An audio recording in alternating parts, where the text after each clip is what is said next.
Uma das figuras mais famosas da mitologia grega possivelmente pode ter ajudado a abrir caminho para um acontecimento futuro importantíssimo para a história da humanidade. Héracles era mais conhecido por nós como Hércules. Nasceu porque o grande deus Zeus desejava uma linda mulher mortal.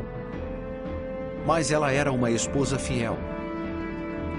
Zeus então toma a aparência de seu marido e consegue assim tê-la. O problema é agravado porque Zeus também era casado com uma de suas próprias irmãs, Hera. A noção de que os deuses nem sempre são éticos, nem sempre são honestos, também faz sentido quando pensamos nisso. E os gregos parecem se sentir confortáveis com essa ideia durante muitos séculos. Faz sentido porque se os deuses são humanos, mas melhores de alguma forma, mais fortes, mais poderosos, imortais, nunca tiveram que lidar com as consequências de nada que fizessem. Mas os humanos têm. A carga de agir eticamente, de pensar sobre as consequências, cai sobre os seres humanos, não sobre os deuses. Hera não pode lançar sua ira sobre Zeus. Em um gesto muito característico de um deus grego, ela dirige seu ódio para o filho nascido da infidelidade do marido. Héracles é possivelmente o herói grego mais famoso, uma figura particularmente importante na mitologia grega. Mesmo na infância, Héracles era possuidor de uma força extraordinária. Hera colocava serpentes mortais em seu berço, e Héracles as estrangulava. Muitos heróis gregos tiveram um pai divino e um pai mortal. Mas, geralmente, um herói era um homem com uma força maior do que a normal, que estaria, de alguma forma, marcado para uma vida de conquistas, mas também uma vida de dificuldades enormes. Era muito difícil de serem integrados na sociedade, exatamente devido às suas grandes capacidades. A vingativa Hera continuou a perseguir o filho ilegítimo do marido por toda a vida dele, lançando periodicamente sobre ele atos de ódio e de loucura.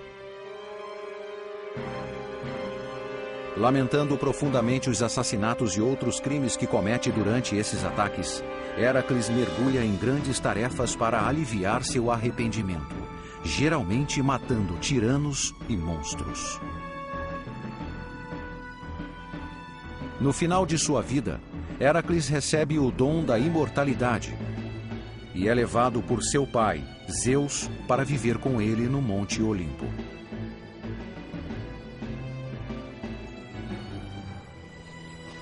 E assim, a história de Héracles pode ter aberto o caminho para o apóstolo Paulo, que levou a palavra de uma nova fé aos gregos séculos mais tarde. Existia uma história de um filho de Deus, Héracles, que sofreu e morreu e depois passou por uma apoteose, subiu ao Monte Olimpo. E temos a história de outro filho de Deus, que sofreu e morreu e foi para o céu, que é bastante familiar para nós. Da mesma maneira, a noção de que um Deus poderia tomar uma forma humana e ser exatamente igual a um de nós era completamente aceitável para uma plateia pagã grega. E foi assim que o princípio do cristianismo entrou na Grécia, e lá criou raízes tão facilmente. Não era exatamente uma figura de Cristo, mas tinha elementos disso, pois era alguém que, através da luta e do sofrimento, do trabalho e da lealdade, adquiria a divindade. Ao mesmo tempo que Héracles é único, é apenas um de muitos heróis que existiram entre os gregos. Houve Aquiles e Ulisses, grandes guerreiros da guerra de Troia. E Teseu, cujos fatos incluem a morte do terrível Minotauro, criatura que se divertia comendo carne de jovens gregos. Mas os heróis não precisam ser filhos dos deuses. Nem foram necessariamente heróicos nos termos atuais. Arriscando-se a sérios perigos pelo bem de outros, Para os gregos antigos, um herói era alguém que rompia os laços da vida comum, apesar das consequências. Não é necessário que um herói descenda de um deus ou de uma deusa, nem é preciso que ele faça alguma coisa boa em vida. Ele se destacava fazendo alguma coisa extraordinária e sendo reconhecido por isso. E essa tal coisa que um herói poderia fazer variava de matar certo número de inimigos até matar gente de sua própria comunidade de maneira tão estranha que os deuses teriam que ser consultados. Portanto, os heróis são indivíduos perigosos, mas não necessariamente bons. Na verdade, os heróis são uma projeção do que deve ser humano em uma grande escala. Seus feitos estão focalizados tanto no grande potencial dos seres humanos, no que tem de melhor, como também em sua vulnerabilidade. Outro herói bastante improvável é Édipo, que mata o pai e se casa com sua mãe.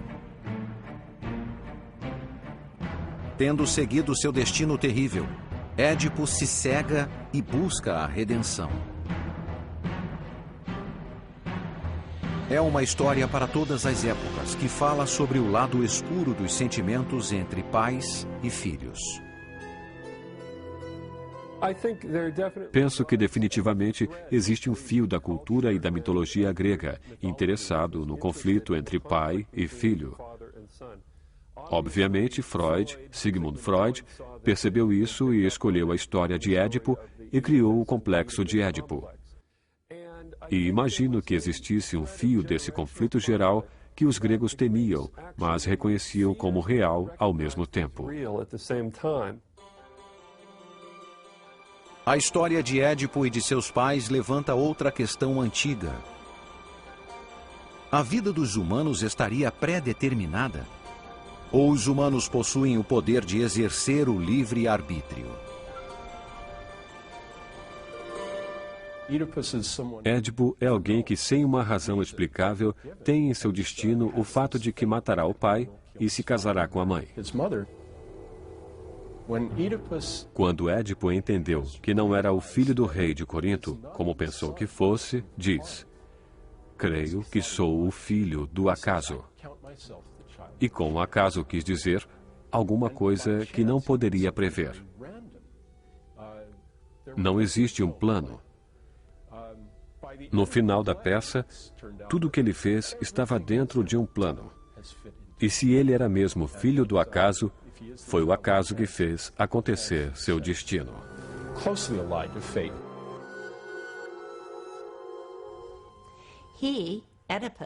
Ele, Édipo, o homem, fez escolhas.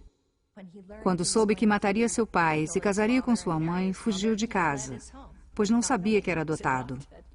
E, naturalmente, encontra seu pai na estrada e o mata, chegando depois à cidade, onde se casa com sua mãe. Ele escolheu deixar sua casa. Fez uma coisa terrível, mas não fez pensando que seria uma coisa má. E não foi o destino que o obrigou a fazer isso.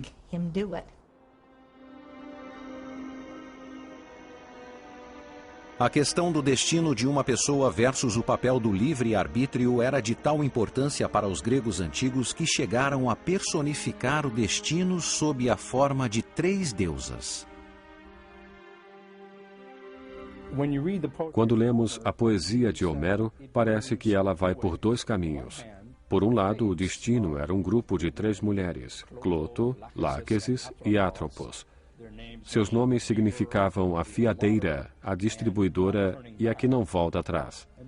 E elas fiavam um fio para a vida de cada pessoa, determinando quando ela nascia e quando sua vida terminaria.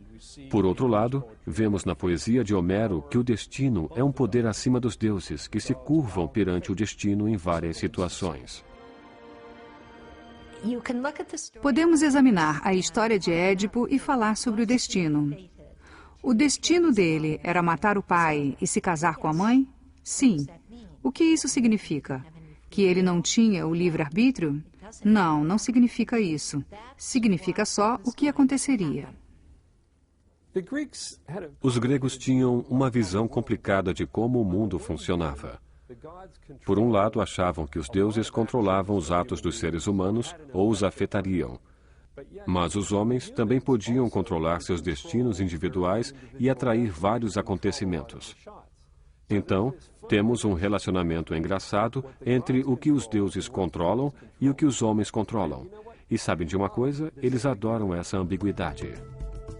E assim, os gregos antigos entraram em um acordo com o fato de que não havia qualquer garantia na vida. Algumas de suas preocupações nos parecem muito familiares atualmente. Essa consciência que os gregos tinham de que não podem haver muitas gerações na Terra ao mesmo tempo foi até expressa em um mito, o mito dos princípios da guerra de Troia, que diz que a Terra estava muito carregada de gente e gritou para Zeus aliviar a carga. E assim Zeus inventou a guerra de Troia para livrar a Terra de tanta gente. Quais as falhas e imperfeições das divindades gregas?